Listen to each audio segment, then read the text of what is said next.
Estamos de vuelta aquí en Clave Política a través de Telesur, la señal informativa de América Latina y el Caribe. Nos conectamos de nuevo con Pedro Brieger para consultarle algo muy puntual. En los últimos días, Pedro, publicaciones de Clarín, de Semana, parecería que apuntan a un solo candidato, a una sola corriente política. ¿Y esto no te parece que reedita lo ocurrido en el 2017 desde la derecha, donde incluso medios de comunicación internacionales hacían publicaciones de supuestas investigaciones que después incluso de ser ciertas, hubiesen tenido un proceso penal, pero nunca hubo nada?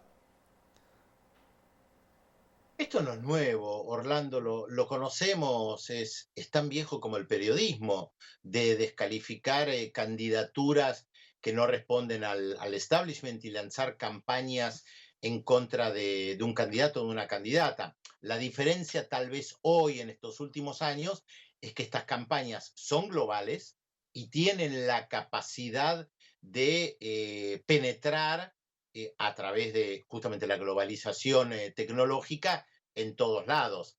Antes, 20 años atrás, la publicación de un artículo en la revista Semana de Colombia era solamente leída en Colombia, y la publicación de un artículo en el diario Clarín de la Argentina era solamente leída en el diario Clarín de la Argentina por muy poca gente.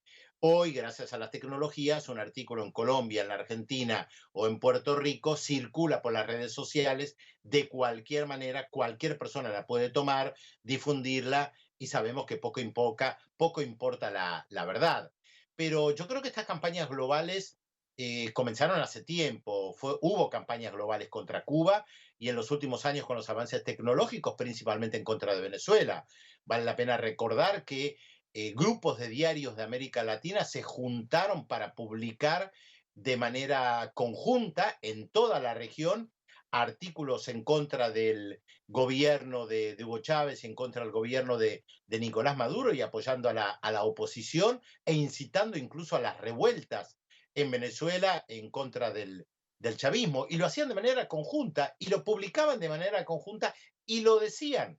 No es que estoy revelando algún secreto, se juntaron y publicaron de manera conjunta en varios diarios latinoamericanos el mismo texto como parte de una campaña que estaba dirigida desde Colombia y que además quien dirigía la campaña lo decía abiertamente también, que era parte de una campaña para ayudar a la caída del chavismo en Venezuela. Bueno, conocemos la historia, no lo lograron, pero esto lo que quiero marcar, Orlando, es que no es nuevo y que esto, sin lugar a dudas, influye en las campañas electorales de cada uno de los países porque la gente recibe la información en el teléfono, no tiene la posibilidad de chequearla, no sabe si es verdad o falso, pero esas cosas obviamente calan.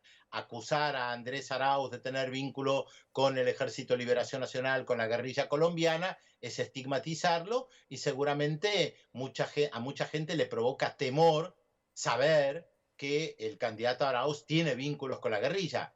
Que después se ha desmentido, sabemos cómo son las desmentidas en el periodismo. Aparecen en la página, si es que aparecen, Claro. aparecen en la página 48 bien chiquitito de alguna manera. Estas campañas las conocemos, no son fáciles de desmontar, por supuesto, pero es parte de la batalla cultural. Claro, pero además ya que lo mencionas, Pedro, sí valdría la pena señalar algo muy importante para nuestra audiencia en América Latina, es que esas computadoras donde supuestamente hay estos correos que de pronto aparecen, fueron encontradas el 25 de octubre y el señor Andrés Arauz recién fue inscrito como candidato el 8 de diciembre. Para el 25 de octubre ni siquiera se conocía, ni tú ni yo sabíamos que Andrés Arauz iba a ser candidato y todo lo que se analiza en las computadoras tiene que ser del 25 de octubre para atrás, no para adelante. Y es más, te añado un elemento importante. El 25 de octubre ni siquiera teníamos seguridad en el Ecuador de que el binomio de la Revolución Ciudadana tendría acogida en el proceso electoral porque había un montón de dificultades de por medio ahí. Así que esto efectivamente hasta se cae por su propio peso porque incluso esos medios que han Son hecho réplica de sutilezas, aquello, Orlando. sí. Oh, discúlpame, son sutilezas que tienen las personas que leen el artículo a fondo, que pueden investigar, que se pueden interiorizar.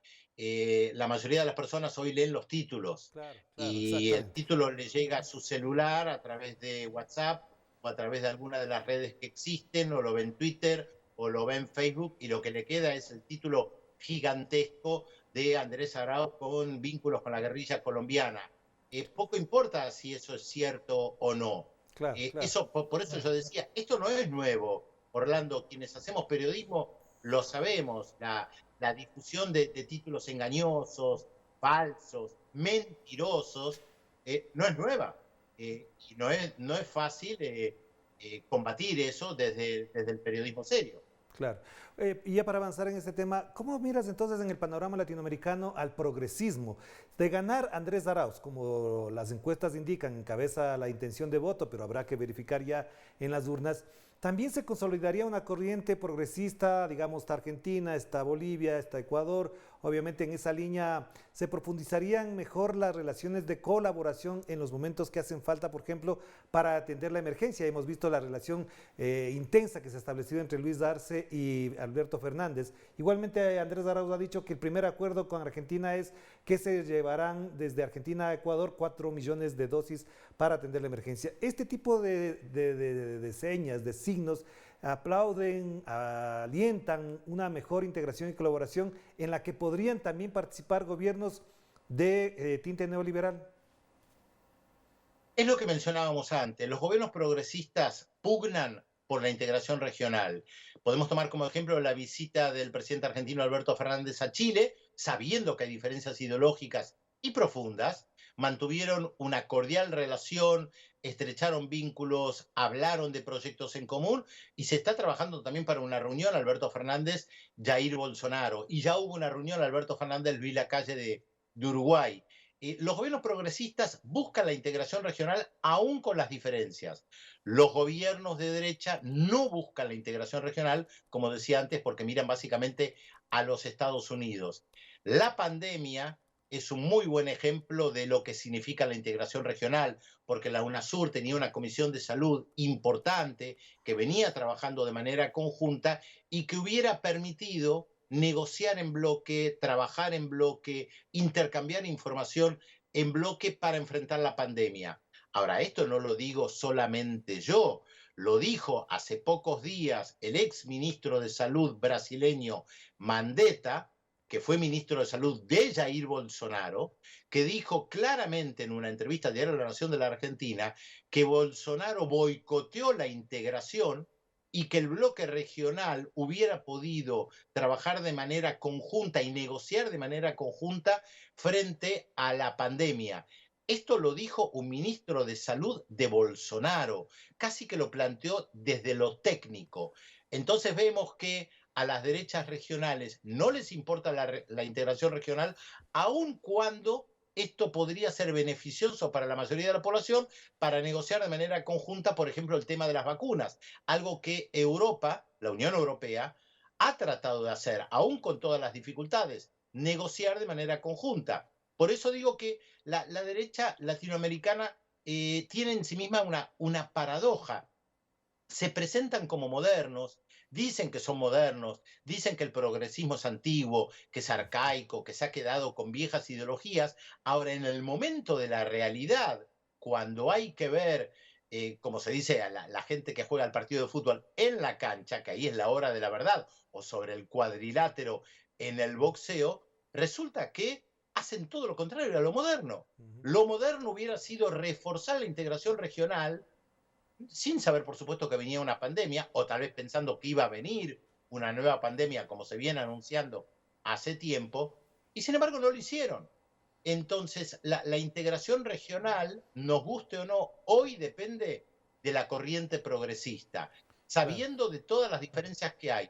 Y de hecho, la UNASUR pudo funcionar con Álvaro Uribe, que claramente no estaba alineado con la corriente progresista, y sin embargo Colombia participó de todas las cumbres que se realizaron en la UNASUR.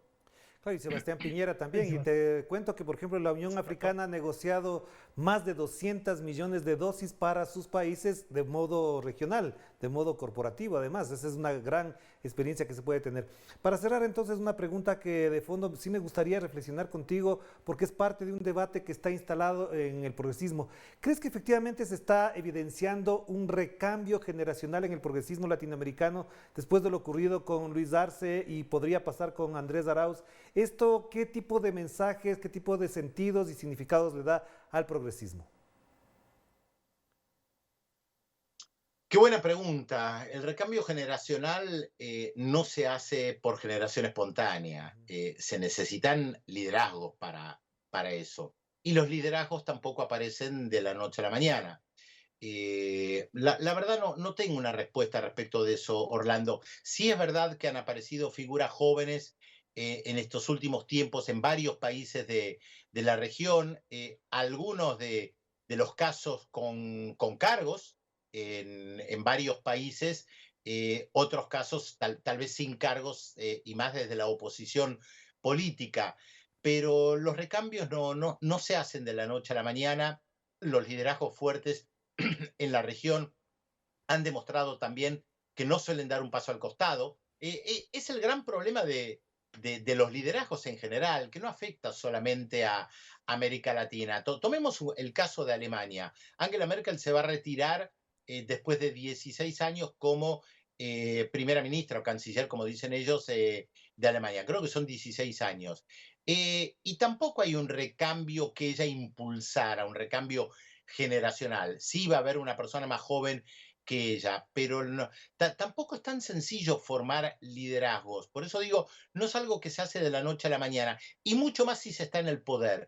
Por lo general, los liderazgos progresistas en América Latina se construyeron desde la oposición, desde la calle, desde los liderazgos sociales, como el caso de Lula da Silva en Brasil, o el caso de Evo Morales en Bolivia, o el caso de Hugo Chávez en Venezuela. El caso de Rafael Correa tal vez es más particular porque era lo que se llamaba un outsider, entre comillas, alguien que viene de fuera de la política, un muy buen término que se utiliza en inglés y que nosotros utilizamos también. Pero por lo general los liderazgos se forjan desde la lucha, desde la calle, desde la oposición.